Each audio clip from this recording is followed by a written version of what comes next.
Bom, pessoal, então agora, tá, que vocês já sabem o que é imunidade, agora que vocês já estão cientes de que imunidade, né, é aquela inaptidão, né, conferida pela Constituição Federal, são aquelas regras de direito constitucional que estabelecem determinadas situações em que os entes políticos, né, não podem tributar. Vamos ver agora quais são as principais imunidades. Sempre nos lembrando que the power to tax involves the power to destroy. Então, a imunidade ela não é estabelecida por si só, né? A imunidade ela é estabelecida com uma finalidade, né? E é uma finalidade de proteção, geralmente. E como nós vamos ver aqui na frente. Bom, tá aqui, ó. Deixa eu só ajeitar melhor aqui o slide.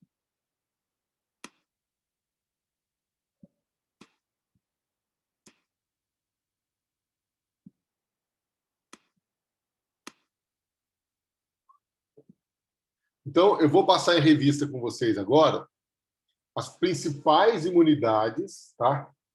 E vou falar das finalidades dessas imunidades, porque é muito importante a gente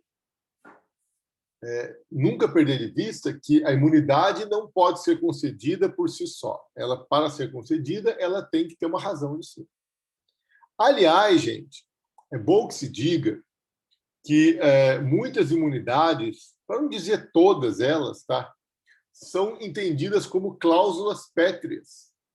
Por que elas são cláusulas pétreas? Porque elas visam proteger os direitos e garantias fundamentais. Então, olha só, cláusula pétrea, né? Quais são as cláusulas pétreas? A forma federativa do Estado, o voto secreto, universal, periódico e direto, a divisão dos poderes e os direitos e garantias fundamentais. Então, nenhuma emenda à Constituição tendente a abolir uma das cláusulas pétreas será tida como inconstitucional. Então, muitas das imunidades, para não dizer todas, tá, cláusula pétrea, porque elas visam proteger o Pacto Federativo, elas visam proteger os direitos e garantias fundamentais, tá ok? Isso é muito importante, tá? Fica muita gente falando aí que tem que tributar as igrejas, que vamos tributar as igrejas com os impostos e tal. Não pode, vamos cobrar imposto de renda da igreja. É cláusula pétrea. Eu não vejo razão para isso. Não vejo possibilidade jurídica para isso. Se bem que, em 2021, eu diria que tudo é possível, né? A gente está vendo coisa que a gente duvidava. Então, né? Mas, pensando aqui com vocês agora, eu penso que não tem como revogar uma imunidade dessa por ela ser cláusula pétrea. Bom, as principais imunidades estão no artigo 6 do artigo 150 da Constituição Federal, tá?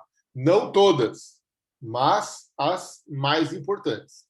E essas imunidades dizem respeito a impostos, ok? Essas imunidades dizem respeito a impostos e somente a impostos. Bom, a primeira imunidade que eu vou relatar para vocês é a chamada imunidade recíproca. O que é imunidade recíproca? Uma pessoa política não pode exigir impostos da outra pessoa política.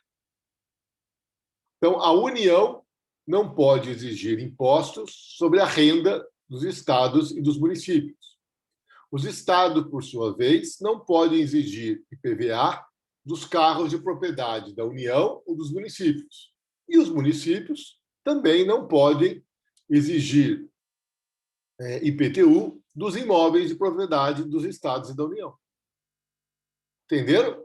Então, essa é a chamada imunidade recíproca. A imunidade recíproca ela vai proteger o Pacto Federativo. Porque você já imaginou, sei lá, o Bolsonaro lá, tem um prefeito que desafeta o Bolsonaro, ele vai querer instituir imposto de renda. Então, tem the power to tax involves the power to destroy. Então, para preservar o Pacto Federativo, uma pessoa política não pode exigir impostos da outra. Tudo bem? Dúvidas? Aliás, essa imunidade recíproca foi a primeira que surgiu, né? Como eu falei para vocês, lá nos Estados Unidos, ela foi a primeira que surgiu, né? Em função lá do banco lá dos Estados Unidos. Bom, agora, e as autarquias e as fundações que pertencem às pessoas políticas? Também estão imunes? O que vocês acham?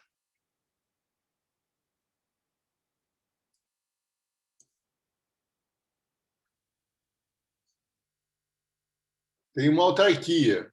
A Universidade de Taubaté é uma autarquia pública? Sim. Ela está imune? Porque, veja, o município de Taubaté é imune a impostos. Mas e a Universidade de Taubaté, que é uma autarquia pública que pertence ao município? Ela também está imune? Acho que sim. Então, mas aí, Raíssa, tem um problema. Lembra que eu falei para vocês que a gente tem que tomar cuidado com a concorrência desleal? Então, olha só, as autarquias e fundações estão imunes desde que elas não cobrem pelo serviço que elas prestam. Porque se elas cobrarem pelo serviço que elas prestam, aí elas têm que pagar os impostos também. Por quê? Porque senão nós teremos concorrência desleal. Então, veja, apesar da Universidade de Taubaté ser uma autarquia pública municipal, ela não é abrangida pela imunidade recíproca, porque ela cobra pelo serviço. Tudo bem?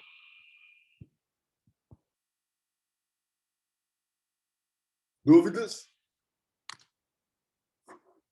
Dúvidas? Professor, o senhor pode repetir, por favor, essa parte das autarquias? Tá. Eu vou fazer melhor. Vou colocar aqui o texto da Constituição, aqui, ó, para vocês verem. Tá? Então é o seguinte: uma pessoa política não pode exigir impostos da outra. Por quê? Para proteger o Pacto Federativo, ok?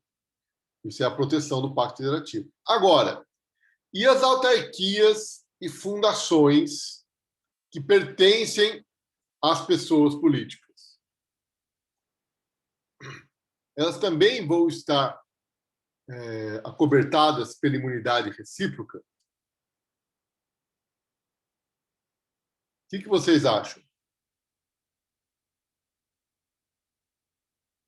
É o que você acabou de explicar, né, professor? As Olha, que cobram pelo serviço, elas pagam. Então, olha aqui, ó. As que não cobram, elas são isentas. Então, eu fugi o meu pensamento, que eu estava procurando aqui o texto da Constituição. Então, olha aqui, Patrícia. Artigo 150, tá? Artigo 150, inciso 6. Né? Sem prejuízo de outras garantias, as pessoas políticas, 6. Não poderão instituir impostos sobre patrimônio, renda ou serviço um dos outros. Aí vem o parágrafo 2º. A vedação do inciso 6A, tem imunidade recíproca, é extensiva às autarquias e às fundações instituídas e mantidas pelo poder público, no que se refere ao patrimônio, à renda e aos serviços vinculados à sua finalidade essencial ou delas decorrentes. A vedação do inciso 6A, do parágrafo anterior, não se aplica ao patrimônio, à renda e serviços relacionado com exploração de atividades econômicas regidas pelas normas aplicáveis a empreendimentos privados, que é para evitar a concorrência desleal, ou em que haja contraprestação ou pagamento de preço ou tarifa pelo usuário, nem exonerem o promitente comprador da obrigação de pagar imposto relativamente a bem imóvel. Então, veja, se a autarquia pública começar a exercer uma atividade privada, ela vai ter que pagar imposto, porque senão acarreta concorrência desleal. Então, a Universidade de Taubaté, ela não está cobertada pela imunidade recíproca, porque ela cobra pelo serviço que ela presta. Ou seja, nós vamos ver que a Universidade de Taubaté, ela tem imunidade, mas por uma outra razão. Tá? Mas essa imunidade recíproca que o município de Taubaté goza não alcança a Universidade de Taubaté, porque a Universidade de Taubaté cobra pelo serviço prestado. Então, vejam que aqui eu tenho imunidade, as pessoas políticas são imunes umas às outras, né? Mas se a pessoa política criar uma autarquia, uma fundação, e essa autarquia, fundação, começar a exercer atividade econômica ou cobrar pelo serviço prestado, aí essa autarquia, fundação vai ter que pagar imposto. Por quê? Porque senão eu posso cair na concorrência desleal. Tudo bem? Entendeu agora, Patrícia? Entendi, professor. Eu acho que cai naquela também, quando os microempreendedores, eles têm um desconto de até 30%. É tipo uma isenção também para comprar carro 0 km. E eles têm que ficar 12 meses, segundo a lei, tem que ficar 12 meses com o veículo. Só que tem gente que faz disso um comércio, que tira, vende, né? E tem aquele vende pelo valor de tabela do veículo e fica com os valores com esse desconto, né, de 30% que eles tiverem. Então, eles têm um lucro de 30% em cima da compra. Só que se você vender o veículo antes dos 12 meses, parece que você perde isso. E você tem que pagar essa diferença. Então, eu acho que meio que entra nesse sistema também. Quando você faz comércio, você perde a isenção. Então, mas aí, Patrícia, aí é uma outra situação, tá? Porque aí nós vamos estar falando do regime especial de tributação para as empresas de micro e pequeno porte, que são questões que é um outro princípio da Constituição, que é o princípio do tratamento favorecido às empresas de micro e pequeno porte. A Constituição Federal, ó, e aí isso aqui está no artigo 190, é a nossa última aula do ano, tá? Eu só vou dar uma adiantada porque você me perguntou, mas é a nossa última aula do ano. Ele está aqui, ó, artigo 100,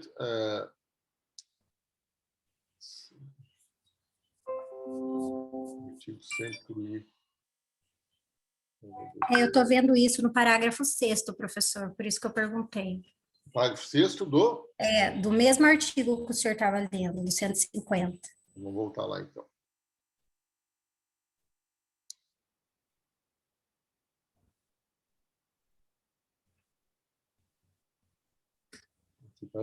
Qualquer subsídio ou isenção, redução de base de cálculo, concessão de crédito presumido, anistia ou remissão relativo a impostos, taxas ou contribuições, só poderá ser concedido mediante lei específica federal, estadual, municipal, que regule exclusivamente as matérias acima enumeradas ou correspondente tributo ou contribuição. Não, na verdade, aqui, esse dispositivo aqui, Patrícia, ele procura evitar a guerra fiscal. Né? Porque essa questão da isenção, ela pode gerar guerra fiscal. Eu não falei isso para vocês, tá? Mas isso é importante. Então, por exemplo, eu tenho guerra fiscal de ICMS, né? Porque tem estado que tributa o ICMS mais brando do que o outro. Então, a empresa se estabelece naquele estado só para pagar menos ICMS. Então, e isso gera guerra fiscal entre os estados. Eu tenho guerra fiscal de IPVA. O estado de São Paulo cobra 4%. Paraná cobra 2%. Tocantins não cobra nada da isenção. Então, aí as pessoas vão e registram o seu carro naquela unidade da federação só para pagar menos IPVA, para não pagar IPVA. Então, esse dispositivo aqui, na verdade, ele visa coibir a prática da guerra fiscal. E esse disposto aqui do 155 para o segundo, 12G, é o CONFAZ, é o Conselho de Política Fazendária, que reúne todos os secretários da Fazenda de todos os estados da federação para evitar a guerra fiscal. Mas a guerra fiscal, ela existe, ela está aí. Tá? E a isenção é o mecanismo de guerra fiscal. Vou dar um exemplo bem claro para vocês. A Volkswagen está aqui em Taubaté, né? Produz carros. Aí a Volkswagen vai produzir um novo veículo, vai ser produzido aqui em Taubaté, e ela fecha um contrato com a minha empresa, para a minha empresa produzir peças que vão ser utilizadas nesse novo carro produzido pela Volkswagen. Aí tem aquele negócio do just in time, né? Eu vou entregando as peças e eles já vão montando as peças. Então, no meu contrato com a Volkswagen, eu tenho que me estabelecer a pelo menos 100 quilômetros de Taubaté. Eu tenho que criar uma empresa e me estabelecer a 100 quilômetros de Taubaté, pelo menos. Se for mais 100 quilômetros, ela não quer, porque fica muito longe. Aí prejudica o just in time. Então, você concorda que a 100 quilômetros de Taubaté, olha quantos municípios eu tenho para me instalar. Eu posso me instalar em Lorena, em Guará, em Aparecida, em Pinda, em Caçapava, em São José, Jacareí. Eu posso me instalar em outro estado, eu posso me instalar lá em Paraisópolis, Minas Gerais, que ainda é 100 quilômetros da Taubaté. Então, você veja, eu vou montar uma empresa, mas eu posso optar entre 2 estados, São Paulo e Minas Gerais, e eu posso optar entre dezenas de municípios. Aí eu saio barganhando, entendeu? Eu vou lá em Tremembé, falo Tremembé, vou instalar uma empresa aqui, eu vou gerar emprego na cidade. Quem eu venho para cá, o que você me oferece? Aí começa a guerra fiscal. Aí o município começa a oferecer isenção de imposto, aí começa a guerra fiscal, entendeu? Eu vou ter que me instalar. Em algum lugar eu vou me instalar. Mas como eu posso optar em me instalar em 2 estados e uma dezena de municípios, eu começo a barganhar com esses municípios. E aí eles começam a me conceder isenções tributárias para eu ficar lá, entendeu? Então, isso é a guerra fiscal. Agora, o que você disse é o seguinte: as empresas de micro e pequeno porte, elas têm um tratamento diferenciado. A Constituição, ela entende que as empresas de micro e pequeno porte, elas têm que ter digamos assim, um incentivo, porque a existência de empresas de micro e pequeno porte, ela é saudável para a economia. Então, a Constituição Federal, ela vai estabelecer, deixa eu ver se eu acho aqui, que as pessoas políticas devem conceder às empresas de micro e pequeno porte um tratamento diferenciado. Então, está aqui, ó, achei. Artigo 179. A União, artigo 179. A União, os estados, o Distrito Federal e os municípios dispensarão as microempresas e as empresas de pequeno porte, assim definidas em lei, tratamento jurídico diferenciado, visando incentivá-las pela simplificação de suas obrigações administrativas, tributárias, previdenciárias e creditícias, ou pela eliminação ou redução dessas por meio de lei. Então, o artigo 179, ele obriga as pessoas políticas a incentivar as empresas de micro e pequeno porte. E, nesse sentido, as empresas de micro e pequeno porte vão ter crédito mais barato, vão ter várias situações. Ok? Só que, se eu compro um carro para exercer minha atividade empresária, eu tenho um desconto, mas eu tenho que ficar pelo menos 1 ano com esse carro. Entendeu, Patrícia? E essa é a nossa última aula do ano, tá? Empresa de micro e pequeno porte. Eu vou explicar o simples para vocês. Pois não, Priscila? Professor, esse incentivo das empresas, aí da microempresa, enfim, pequeno porte, é aquele Simples Nacional que foi criado? É isso daí? Exatamente. Exatamente. E é a nossa última aula do ano. Tá bom?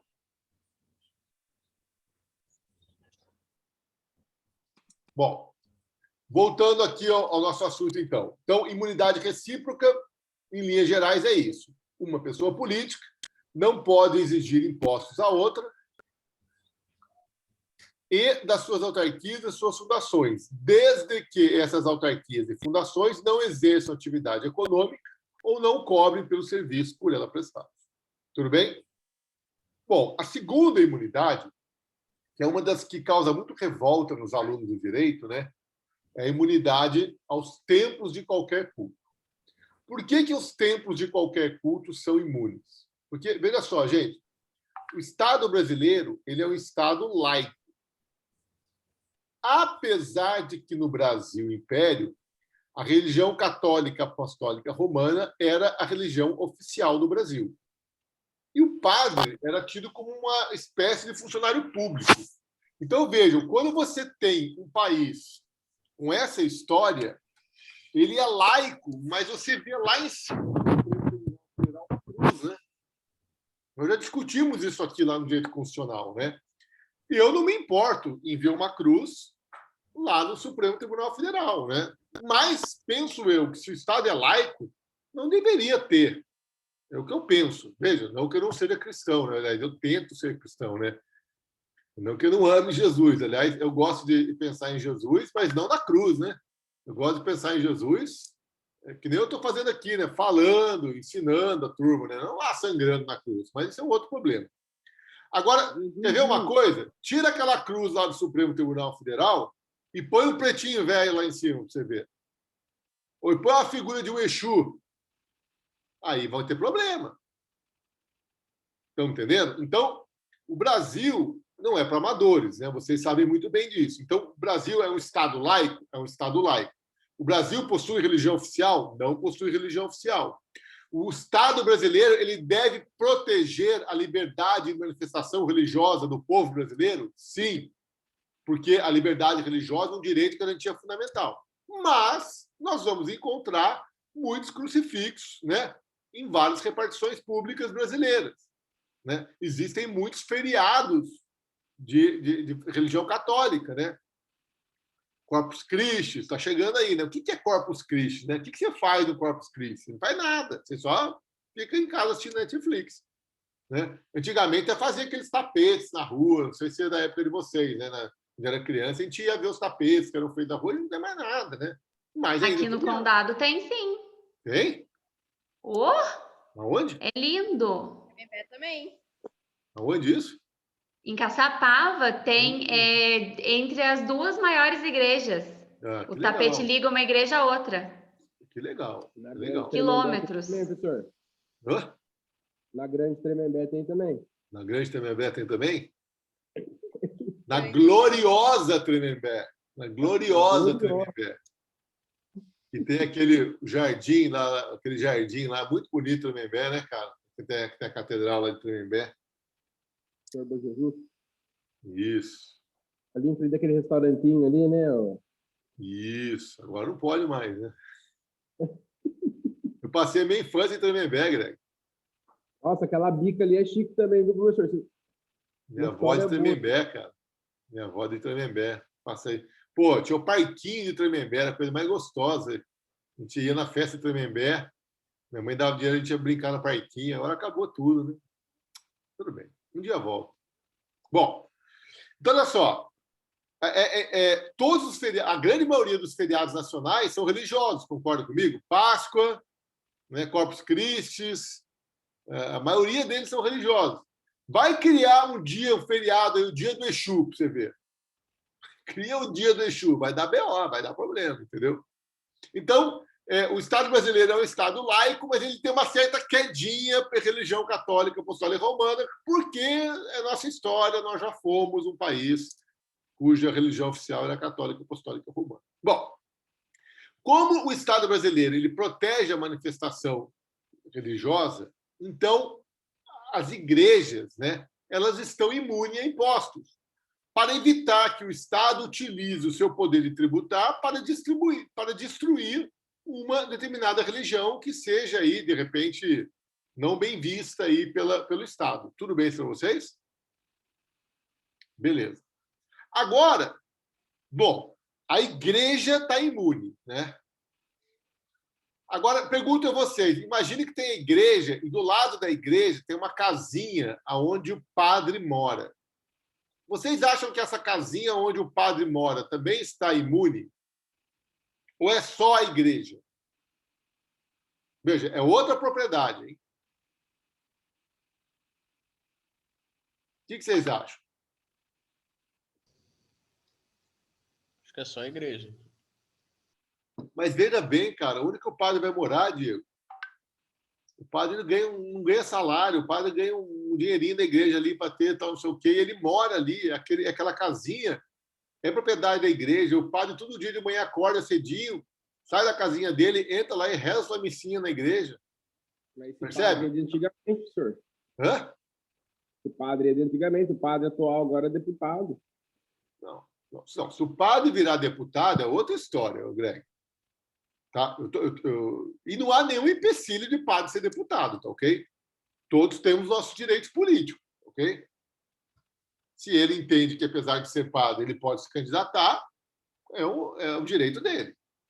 Agora, o que eu quero saber é o seguinte: a igreja está imune ao IPTU, mas a casinha que serve de moradia para o padre estaria imune também? Aí nós começamos os nossos problemas. Do lado da casinha do padre tem um terreno que é usado de estacionamento. E a igreja cobra ali estacionamento. Está imune? Aí começam os problemas, entendeu? Por exemplo, aqui em Taubaté nós temos a Igreja do Rosário. conhece a Igreja do Rosário? Infelizmente, ela está caindo, né? A Igreja do Rosário está interditada, está fechada. Você sabe o que é a Igreja do Rosário? Igreja do Rosário dos Homens Pretos de Taubaté. Ah, Greg também é cultura, bicho. Exatamente. Não é negão, pô. Sempre quando tem uma Igreja do Rosário, é a igreja onde os negros frequentavam, né? A catedral, a basílica é dos brancos, mas a Igreja do Rosário é a Igreja dos negros, exatamente. Então, a Igreja do Rosário está lá. Tá, do lado da Igreja do Rosário tem um estacionamento. Está imune? Né? Porque do lado desse estacionamento tem um estacionamento do amigo meu, o Ovo. O Ovo tem um estacionamento ali do lado. Você concorda comigo que se o estacionamento da igreja estiver imune, ela pode cobrar um preço mais barato que o estacionamento do Ovo?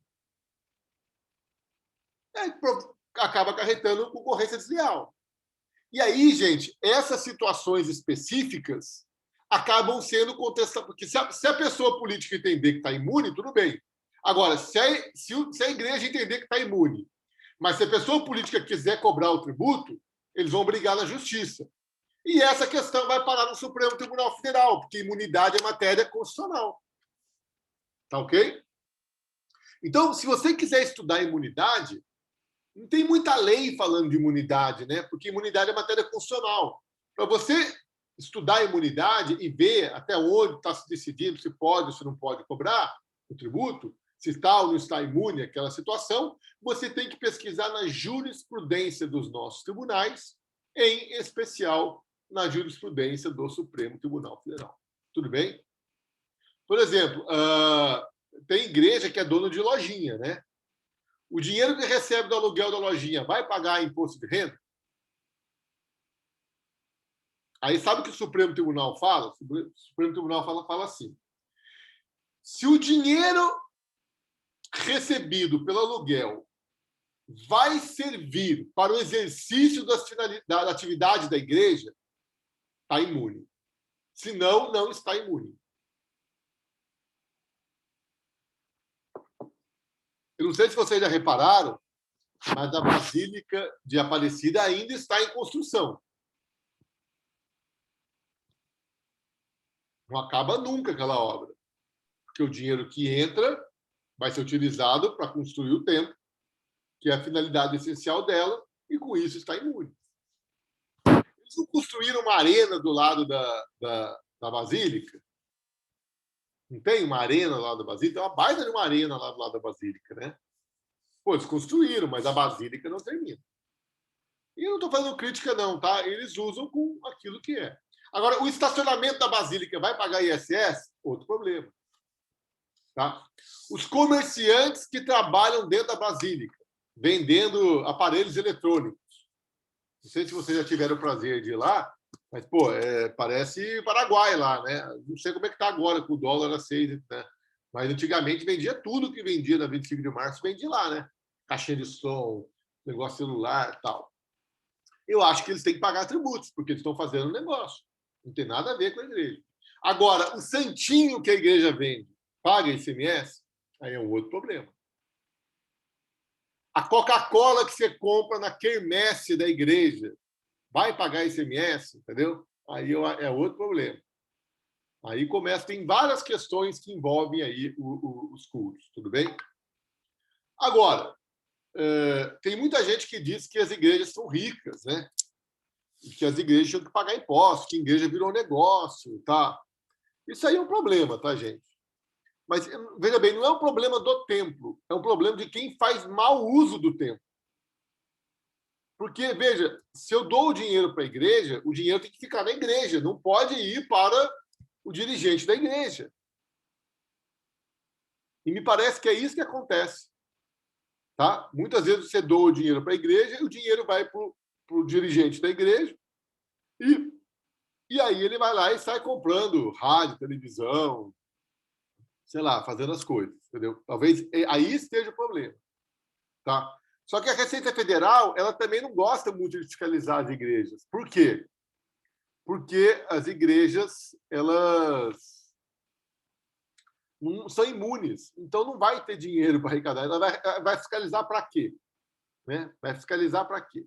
Porque apesar da igreja ser imune, veja bem, gente, uma outra coisa importante, não é que eu sou imune que eu não tenha que ter as demonstrações contábeis, eu não tenho que registrar tudo, tá ok? As igrejas possuem CNPJ, tem que ter livro caixa, livro diário, todas as doações que elas recebem devem ser registradas, e o dinheiro para onde vai essas doações deve ser tudo registrado, tá ok? Só que isso não é fiscalizado pela Receita Federal, porque como é imune, a Receita vai fiscalizar, não tem nada para receber dali. Tá ok? E agora, recentemente, foi aprovada uma lei, né, que deu remissão, perdoou algumas dívidas tributárias das igrejas. Tá? Mas aí não é dívida tributária da igreja, é contribuição social que as empresas não pagavam e devem bilhões, e agora veio uma lei e perdoou todas essas dívidas delas. Tá ok? Não sei se vocês acompanharam aí, mas foi até estranho, porque o Congresso aprovou e o Bolsonaro vetou. Só que o Bolsonaro falou, eu vou vetar, porque eu sou presidente da República, eu vou vetar. Mas se eu fosse deputado, eu derrubava o meu veto. Né? Bolsonaro, às vezes, eu acho que ele disputa com a Dilma para ver quem fala mais besteira, né? São besteiras, são idiotices diferentes, né? Diferentes, né?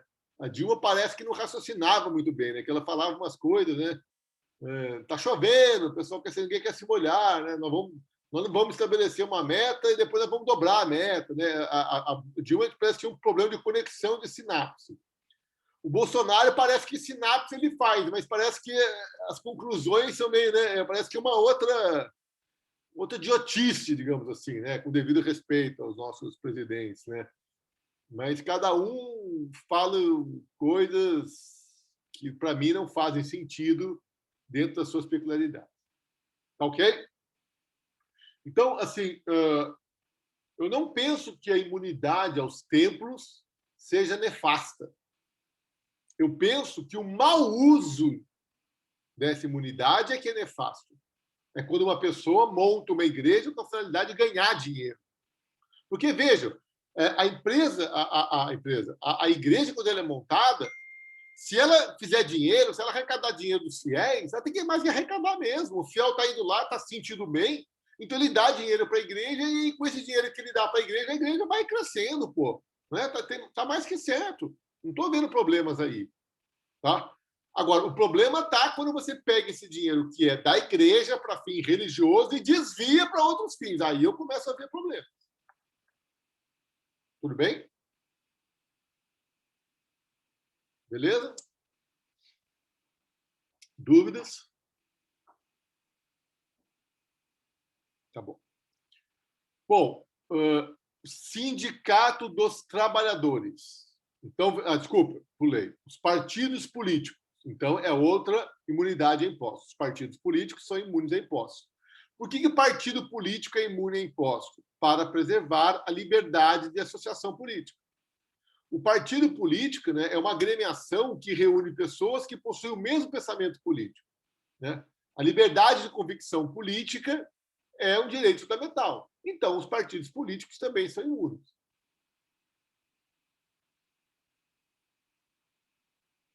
Eu não posso utilizar a tributação como mecanismo para destruir um partido político, mesmo que esse partido seja o PT. Não pode fazer isso. Ok? Sindicato dos Trabalhadores. Gente, o que é um sindicato? Você tem o Sindicato dos Trabalhadores e você tem o Sindicato dos Empresários. Ok? É o patronal. Então, eu tenho o sindicato patronal, que reúne as empresas, e tem o sindicato dos trabalhadores, que reúne os empregados. Então, por exemplo, nós temos o sindicato, a Fiesp, por exemplo, né? A Fiesp é a Federação das Indústrias do Estado de São Paulo. Então, é um sindicato patronal, reúne as indústrias.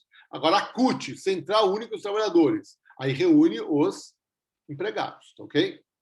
O sindicato, para que ele serve? Ele serve para trabalhar pelos direitos da categoria. Então, o sindicato dos metalúrgicos vai trabalhar para conseguir melhores condições de trabalho para os metalúrgicos. O sindicato das empresas de hotel e condomínios vai trabalhar para conseguir melhores condições de trabalho para quem trabalha para hotel e condomínio, e assim por diante. Vejam, o sindicato patronal não é imune, mas o sindicato dos trabalhadores, sim. Por que o sindicato patronal não é imune? Porque, como ele reúne as empresas, presume-se que ele tenha dinheiro. Agora, o sindicato dos trabalhadores, esse daí sofre mais. Por quê? Porque ele reúne os empregados, ok?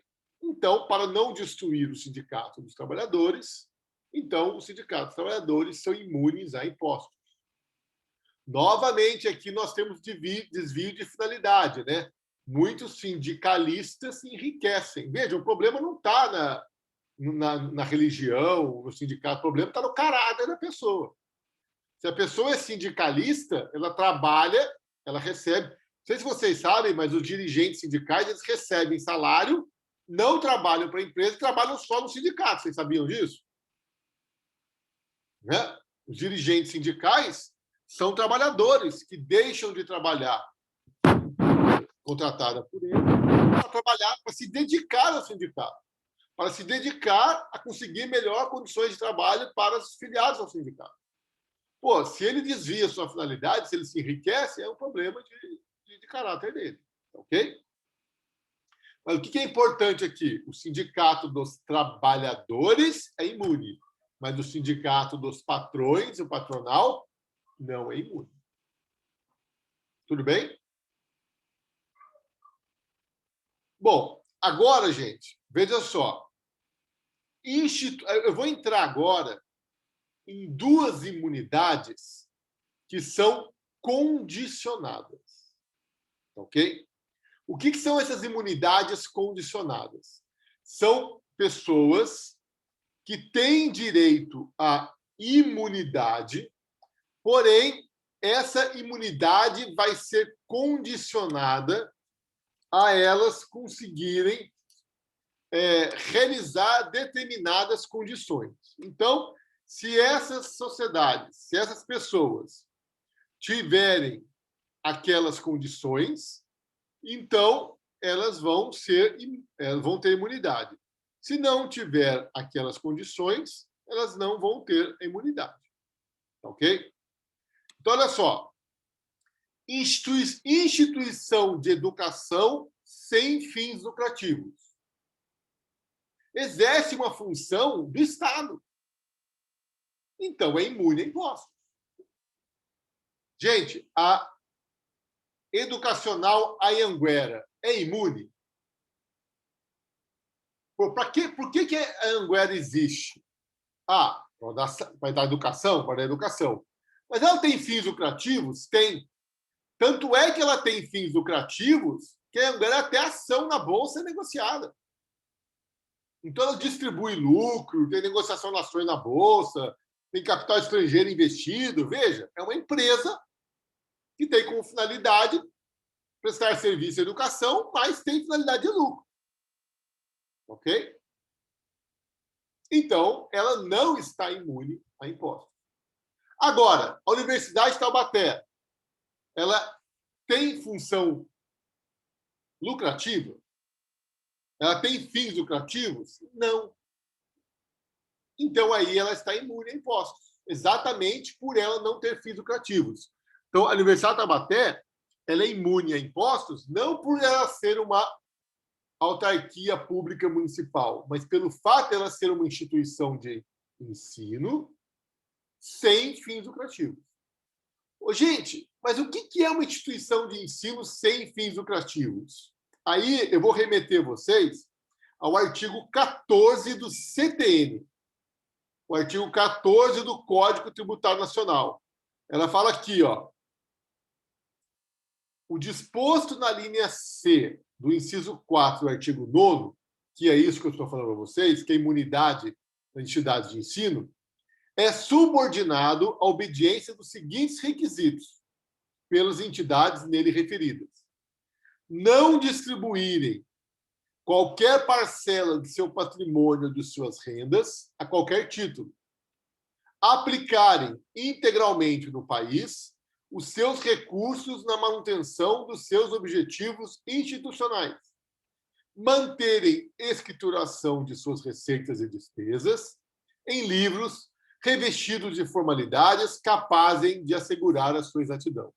Então, vejam, uma entidade de ensino, para ser considerada sem fins lucrativos, tem que possuir os 3 critérios prescritos no artigo 14 do Código Tributário Nacional, quais sejam não distribuírem qualquer parcela do seu patrimônio ou de sua renda, a que título for, aplicarem integralmente no país os seus recursos na manutenção dos seus objetivos institucionais e manter a escrituração contábil.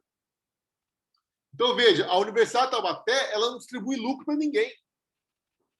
E todos os recursos da Universidade de Taubaté são investidos nela mesma para continuar prestando serviço de educação. Então, ela é imune. Tudo bem? Recentemente, eu vi uma questão aí que envolvia uma grande universidade aqui no país, que, assim, a universidade era sem fins lucrativos, tá? Mas os imóveis onde a universidade funcionava era de propriedade dos diretores da universidade. E essa universidade pagava aluguéis absurdos para essas pessoas. Então, olha só, se a universidade está localizada no imóvel, ela tem que pagar aluguel, se aquele imóvel não for dela. Até aí não vejo problema nenhum. Mas o valor do aluguel tem que ser o valor de mercado. E o que aconteceu? Que me parece que essa universidade pagava valores de aluguel muito superior ao de mercado. E o dono do imóvel era o dirigente da universidade. Aí o que acontece? Aí tem um desvirtuamento. Por quê? Porque eles não podem distribuir parcela do seu patrimônio e suas rendas. Mas quando eu pago um aluguel superior ao do mercado, percebe que eu estou distribuindo, digamos assim, disfarçadamente a minha renda? Entenderam o que eu falei?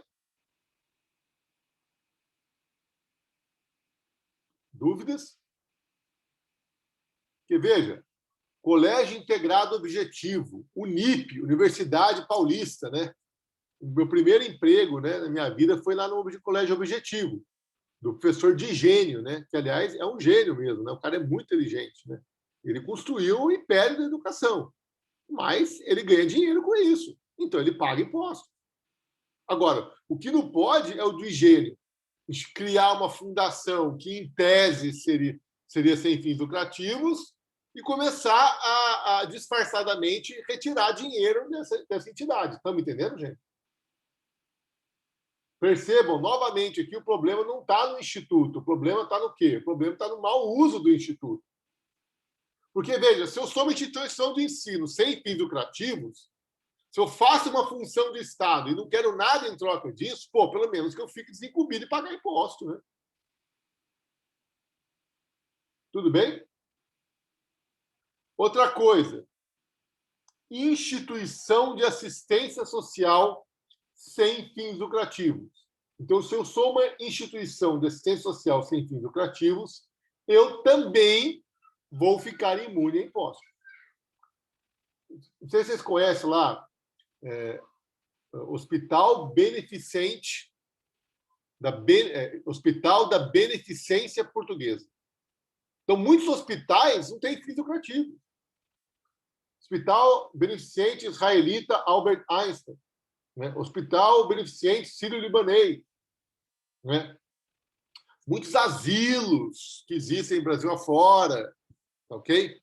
Então, existem muitas entidades de assistência social, né, que prestam assistência social, o serviço de saúde, tá? E que não possuem fins lucrativos, apesar de cobrarem, tá? Veja bem, ser sem fins lucrativos não quer dizer que eu não cobre, tudo bem? A Unital cobra, mas não tem fins lucrativos, porque tudo que ela ganha, ela reverte para a melhoria do seu exercício. Aliás, esses grandes hospitais que eu mencionei, é a própria comunidade que vai lá e cria um hospital, né? Fazem doação para os hospitais e cria um hospital, e aí depois o hospital vai se mantendo com aquilo que ele cobra. Não sei se alguém já foi nesses hospitais aí, né? Beneficência Portuguesa, Albert Einstein, Sírio-Libanês. Lá na entrada do hospital tem as placas lá, né? Aí você vai ver que são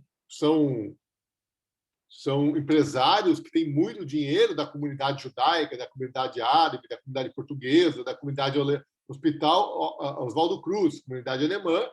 Empresário tem muito dinheiro, que eles doaram dinheiro para construir o hospital. Então, eles criaram aquele hospital sem fins lucrativos, dando dinheiro deles, construiu o hospital, aí o hospital começa a rodar por si mesmo, cobrando pelos seus serviços. Que, aliás, nesses hospitais, geralmente não é barato. Né? Tudo bem? Agora, se eu crio um hospital, que nem tem aquela Prevent Senior, né? Prevent Senior é um hospital enorme e tal, mas eles têm fim lucrativo. Então, não tem problema nenhum. Mas aí eles vão pagar imposto.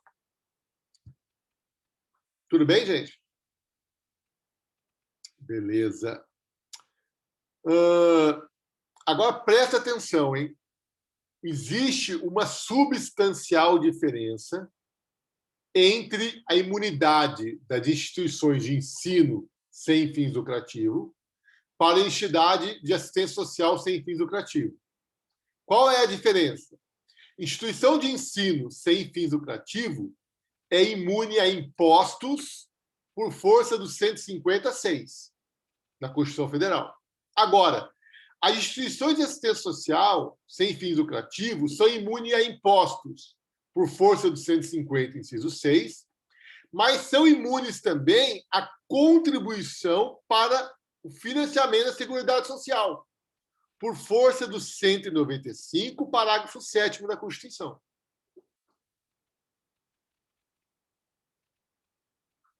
Tá ok? Aqui, gente, nós temos que parar um pouquinho. Eu tenho que abrir um parênteses, porque eu tenho duas coisas muito importantes para falar para vocês. O artigo 195, parágrafo 7º da Constituição Federal, que está na tela aí para vocês, ele possui duas inconsistências. Ele possui duas impropriedades. O legislador constituinte originário ele foi infeliz aí em duas situações e eu vou explicar para vocês. Então, eu vou ler a redação do parágrafo 7º do artigo 195 da Constituição Federal. São isentas de contribuição para a Seguridade Social as entidades beneficentes de assistência social que atendam às exigências estabelecidas em lei. Bom, qual é a primeira impropriedade desse dispositivo?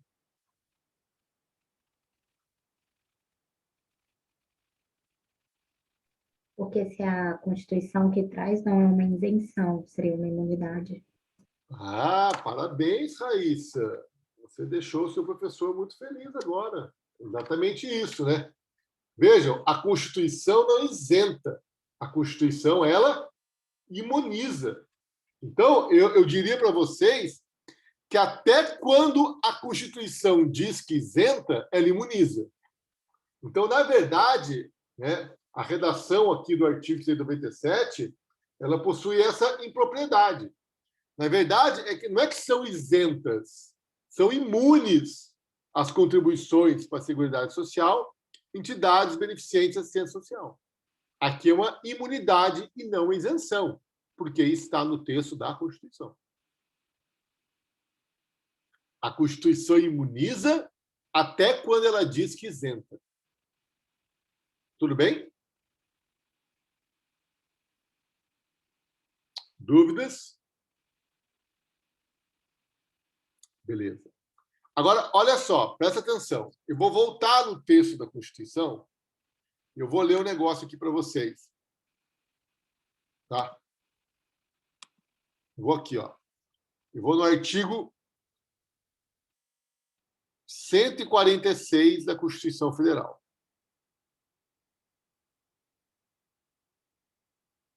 Tá aqui. Aqui, ó. Gente, lembra que eu falei para vocês que imunidade e princípios constitucionais tributários, imunidade tributária e princípios constitucionais tributários estão embaixo de uma sigla chamada das limitações constitucionais ao poder de tributar. Não concordo muito bem com essa terminologia, mas ela existe, está aí, e vocês têm que saber, porque pode ser exigido de vocês em prova e concurso. Então, olha só, quando vocês ouvirem a expressão das limitações constitucionais ao poder de tributar, ou eu estou falando das imunidades tributárias, ou eu estou falando dos princípios constitucionais da ordem tributária, que vai ser objeto do nosso estudo a partir da semana que vem. Tudo bem? Você pode repetir, professor, os objetos que você está falando aí, por favor? É assim, Priscila.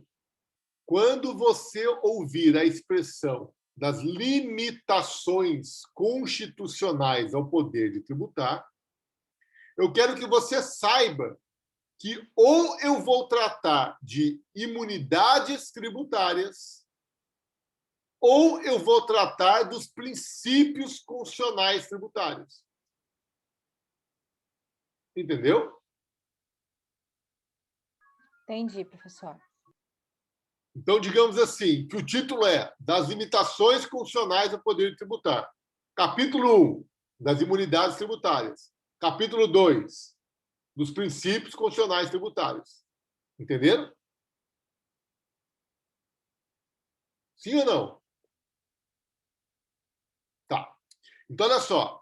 Olha o que diz... Bom, cientes disso, vamos analisar o artigo 146 da Constituição Federal. Cabe à lei complementar. Inciso 1, dispor sobre conflito de competência em matéria tributária. Inciso 2, regular as limitações constitucionais do poder de tributar. Então, veja, o artigo 146, inciso 2 da Constituição Federal, reserva ao trato por lei complementar quando a União for regular as limitações constitucionais ao poder de tributar. E aí, gente, quando eu digo que são isentas da contribuição à Seguridade Social, entidades beneficentes, assistência social, que atendam às exigências estabelecidas em lei, que lei é essa? É uma lei complementar. Por que aqui é uma lei complementar? Porque regular as limitações constitucionais do poder de tributar é reservado à lei complementar. E quando eu estabeleço condições para que as entidades de assistência social gozem da imunidade a contribuições, então eu estou regulamentando o limite constitucional ao poder de tributar. Então, só posso fazer isso por meio de lei complementar. Entenderam?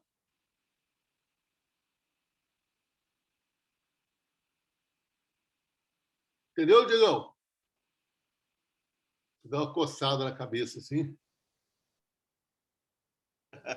Não. Então, olha só. Lá atrás, eu falei para vocês assim, quando a Constituição fala nos termos da lei, de que lei se trata? Se a Constituição fala nos termos da lei, é lei ordinária ou lei complementar. Agora, quando a Constituição fala nos termos da lei complementar, aí é só por lei complementar. Aqui eu tenho um caso que a Constituição fala lei, mas é lei complementar.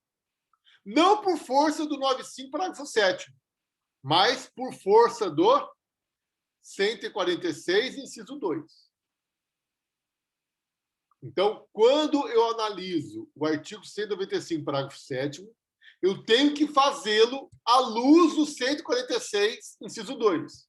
E aí, essa lei aqui, que vai regulamentar, né, as entidades de beneficência social para fazer o uso da imunidade tributária, tem que ser uma lei complementar. Tudo bem? Dúvidas? Dúvidas, pessoal? Beleza. Agora, outra imunidade a impostos. Tá?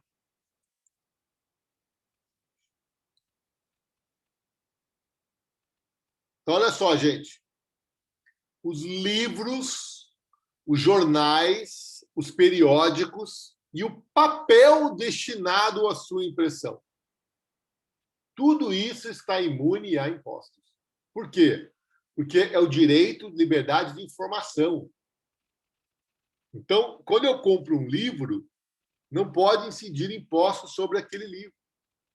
Nem periódico. O que são periódicos? Periódico nem existe mais, né?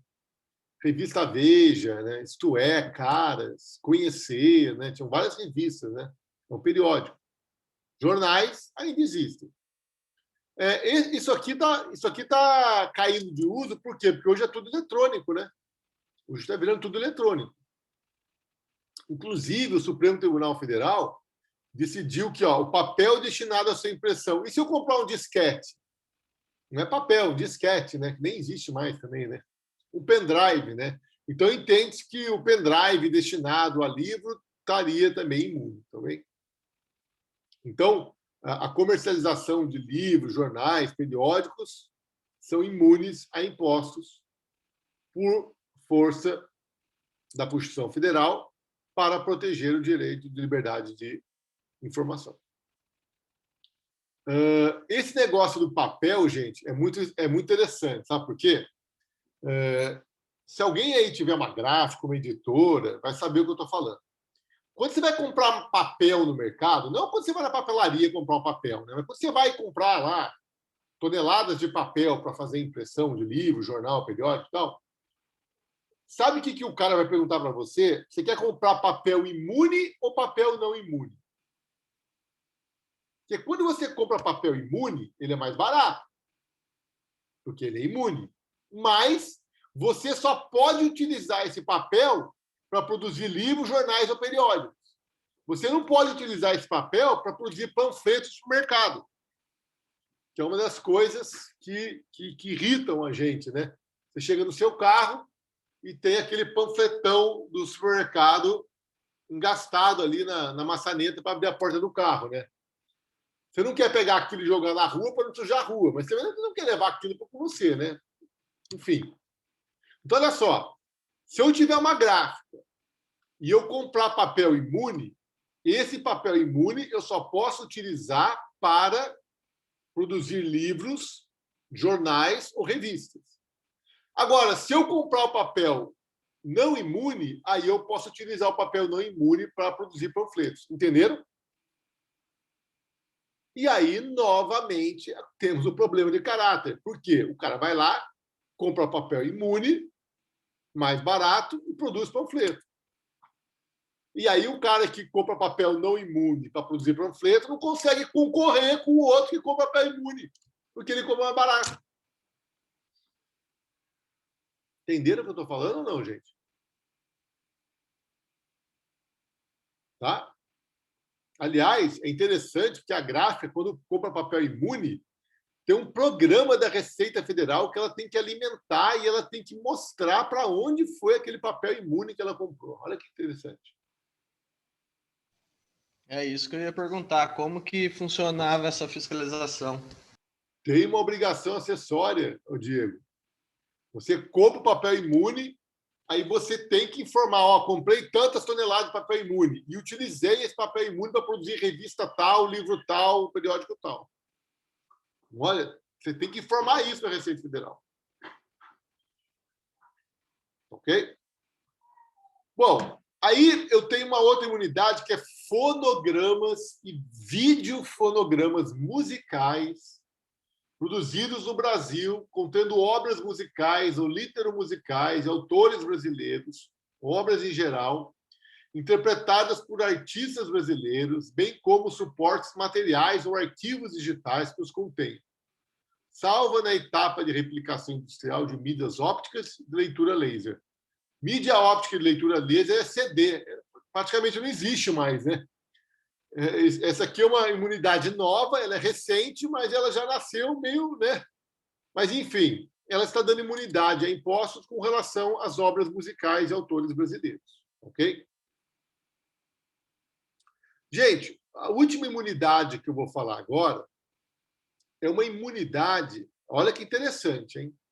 Ó, operações destinadas ao exterior são imunes ao IPI, ao ICMS, à CID, à PIS e à COFINS. Porque, veja, tudo que se quer nesse país é exportar. Por que exportar é bom? Porque eu produzo riqueza aqui no Brasil, vendo essa riqueza para o exterior, e o exterior me paga com dólar ou euro, e entra dólar e entra euro aqui no país. Então, todo país quer exportar. Aliás, é assim que as nações se enriquecem, né? As nações ricas, como é que elas se tornaram ricas? Elas compram matéria-prima, industrializam essa matéria-prima e vendem os produtos industrializados, ok? E ganham dinheiro com isso, e vão enriquecendo. Então, exportar, todo país quer exportar. Então, quando eu tributo a exportação, eu estou dando um tiro no pé, porque eu estou exportando tributo, concorda comigo? Eu não quero fazer isso. Eu quero, pelo contrário, eu quero que a exportação saia por um preço mais barato possível. Então, olha só, quando a Volkswagen no Brasil vende um carro para a concessionária original aqui em Taubaté, essa operação vai ser tributada pelo IPI, pelo ICMS, pela PIS e pela COFINS. Agora, quando a Volkswagen vende esse carro para exportação, essa operação para exportação não será tributada pelo IPI, não será tributada pelo ICMS e nem pela PIS e pela COFINS. Por quê? Porque se trata de uma operação para o exterior e a operação para o exterior está imune. Recentemente, teve um cliente meu que estava vendendo uma máquina para o exterior. E aí o contador virou e falou assim, quando você vende para o exterior, você está isento. Eu falei, não, senhora. Se ele vende para o exterior, ele está imune. Ô, cara chato esse aqui. Quem é que chamou esse cara aqui, né?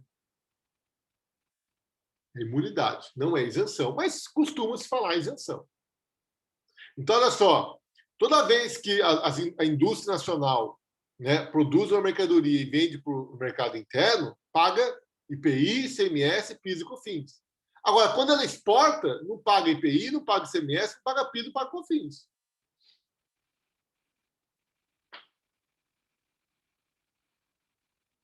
Tudo bem?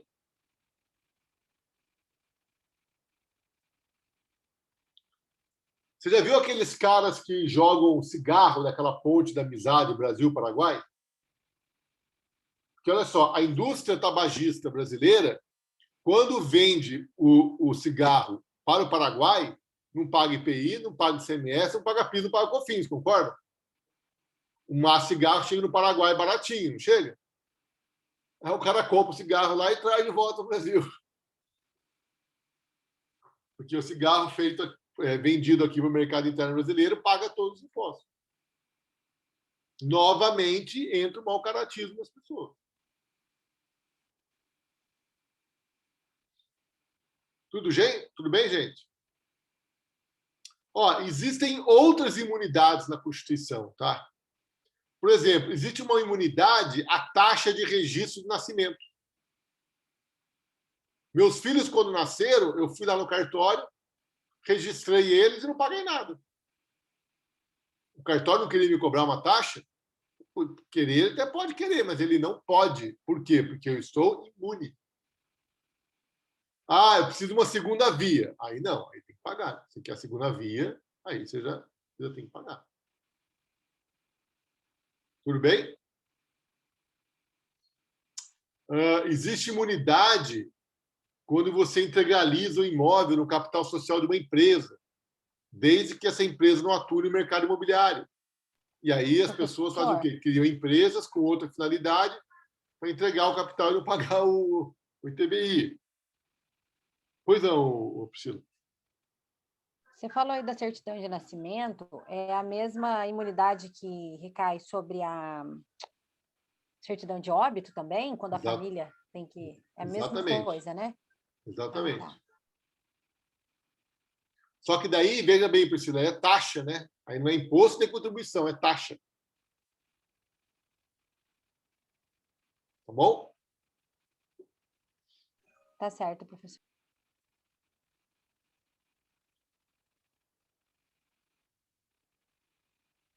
Alguma questão? Professor, eu não entendi. A certidão de óbito é taxa? Não. Veja bem, se você vai no cartório registrar óbito, o cartório pode cobrar uma taxa, certo? Sim.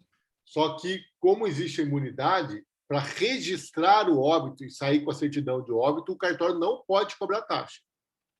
Ele só pode cobrar uma taxa se você pedir uma segunda via. Ah, sim. Entendeu? Sim, entendi. Porque o nascimento e a morte tem que ser registrado, né? Então, a taxa que você tem que pagar não pode ser um empecilho para isso. Quantas pessoas existem aí que não registram o imóvel no nome dela, que não quer pagar aquelas taxas do cartório, os emolumentos, né? Muito comum isso, né? Então, mas no nascimento e morte, não, tem que registrar, então está imune. Tudo bem?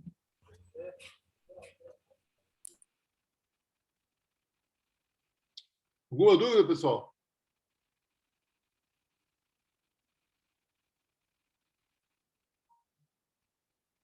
Alguma dúvida? Bom, então, fiquem com Deus, tenham uma boa quinta-feira, bom final de semana a vocês. Semana que vem nós estamos de volta e vamos começar a falar de princípios constitucionais tributários. Tudo bem? Professor, obrigado, até logo. Calma, professor. Tchau, professor. Obrigada. Tchau.